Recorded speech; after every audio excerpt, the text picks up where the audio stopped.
Following an Instagram post which has now been taken down, that being Papa Censor, the father of Doug Censor Martin, trash-talking the entire New York Subliners roster. Yes, I actually say those words, and when it comes to Call of Duty, you guys know it better than most.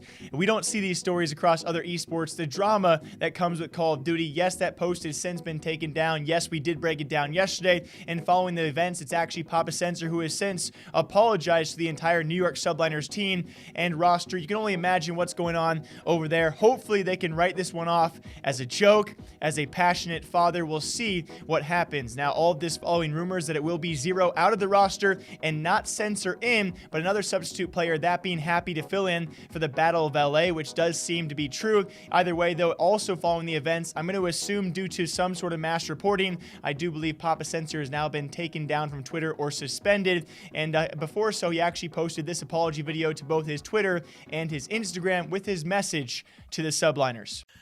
Hey everybody, Papa Censor here. I want to apologize for letting my emotions get the best of me. I mean no ill will toward anyone, and I'm just so passionate about my son's career and his Call of Duty playing. I sincerely apologize to the Subliners and all the players. I hope you can forgive me. Good luck in LA, and once again, Papa Censor just apologizing. Sorry, everyone. Whether or not you see that apology as sincere, what else can he do now, right? You are a father figure, and you just called out the entire team that also is playing alongside your son, who is trying his best to actually get out of a sub spot into a starting role, has already been doubted and hated on by, I would say, easily thousands of people out there, and then you do that in a hot-headed response. I can't put it any other way, and I have so much respect for Doug and his grind. I don't think anyone's denying his positivity and his re-encouragement on this roster, but what Papa Censor did, it's just dumb. It cannot happen, and hopefully will not happen again. And I hope this does not happen in other esports as well. Besides all of that, guys, as we slowly approach the Battle for LA as well, we will have daily COD videos here because the drama does continue. One of the teams, when it comes time for LA, not making roster changes, supposedly will be Optic Gaming, sticking it out with the starting roster, still trying to get their first CDL points. They do apparently have, though, interest, we talked about last week, in Pharaoh or Ferocities, which I'm still excited to see if he can actually land a spot on a top team out there, given his circumstances before the season did start. There were clips of him that surfaced.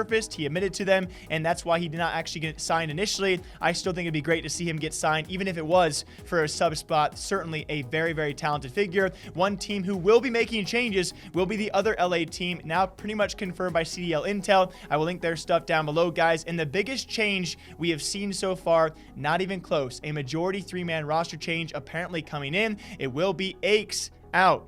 Saints apparently benching himself, and Lacefield also out of this roster. And yeah, we get to see Blazt play, which is pretty cool. Vivid and Spart apparently to join up with him. I'm excited the most to see how Blazt fills in for the roster, but certainly, albeit the roster change itself might not be a surprise, but the sheer amount of players being changed, I think, is surprising a lot of people out there. Our first majority roster change, which makes me all the more worried. So far, the most changes we've seen so far has been a team like Toronto. Even then, you saw maybe a glimpse of a guy like Bance and why they actually changed him out. Did it actually end in a good result for them? No, they had some difficult matchups, and getting points is still, a tough thing for Toronto to do. And now to change 3 members as we approach the LA battle, the battle for LA, this is going to be intense. I'm actually very concerned for this roster, especially when it comes to leadership. You can say all you want about Aches and, of course, his lackluster results so far. I'm not going to argue against that, but he is, on the other part of things, the probably highest paid member of the roster. After a couple of events,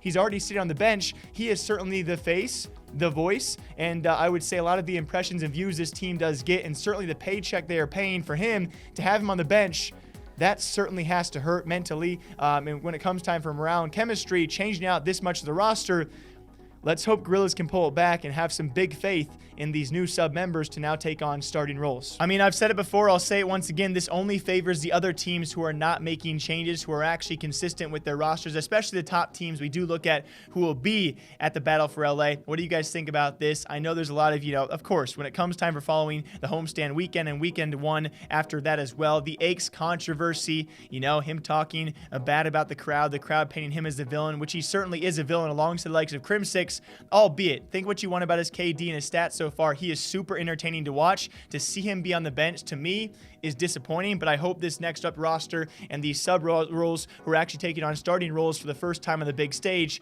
can actually live up to it. Otherwise, we might be seeing Aches back again sometime this season. Until next time, hope you guys all enjoy breaking down Call of Duty Esports gaming news here every single day, all day long. If you guys have a story, my DMs are always open. Until next time, take care.